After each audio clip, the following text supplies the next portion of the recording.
Hi guys, so still at page 114 of TrailGuide to the Body. I am featuring the epicondyles of the humerus.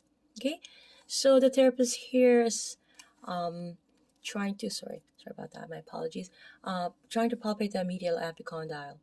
You see how the therapist is trying to shake the hand as the humerus extends down the arm. Its distal end broadens medially and laterally. So directly medial from the ulnar process is the medial epicondyle. It is superficial and has a protruding spherical shape designed to accommodate the tendons of the wrist and finger flexors. The lateral epicondyle is smaller than its medial counterpart and is located lateral to the ulnar process. It is an attachment site for the tendons of the wrist and finger extensors. As you can see here,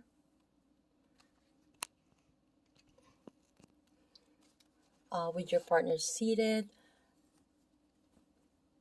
this is the posterior view of the right elbow, palpating the lateral epicondyle. You see the therapist is trying to palpate.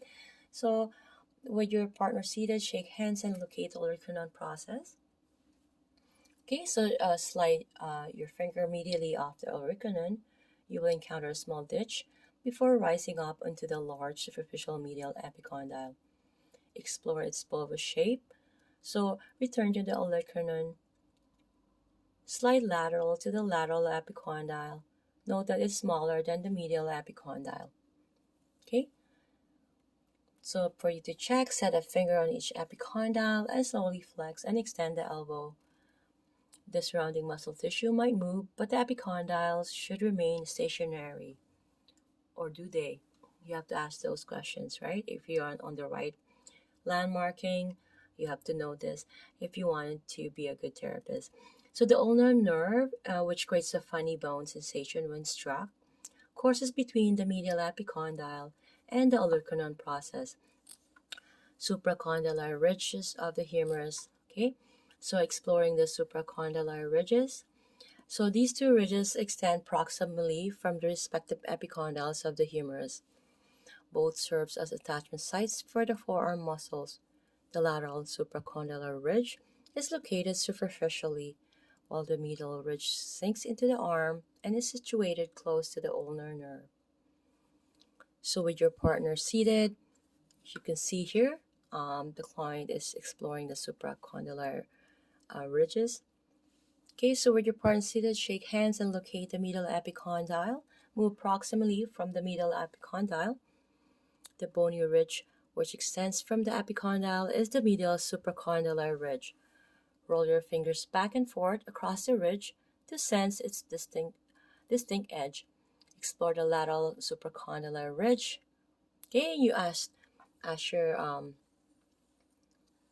check these hints here. Can you follow the ridges proximally a few inches before they disappear under the muscle of the arm?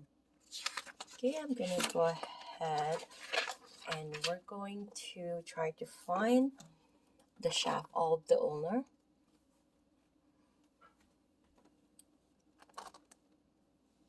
Okay, so shaft of the ulna.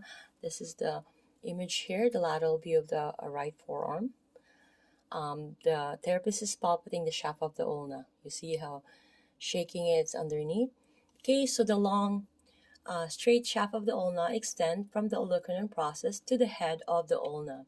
Although numerous muscle lies beside the shaft, it has a superficial palpable edge that runs along the forearm's posterior medial aspect. Okay, so shaking hands with your partner, locate the ulnar process, slide your fingers distally along the shaft. To define its shape and location, roll your fingers across its edge. Follow it down the length of the forearm. Okay, is it the bone you're palpating superficial? Does it stretch the length of the forearm? Okay, you have to check with those things. Okay, so I'm gonna see you guys in the next video for the head on the ulna and the standard process of the ulna. Okay, see you guys.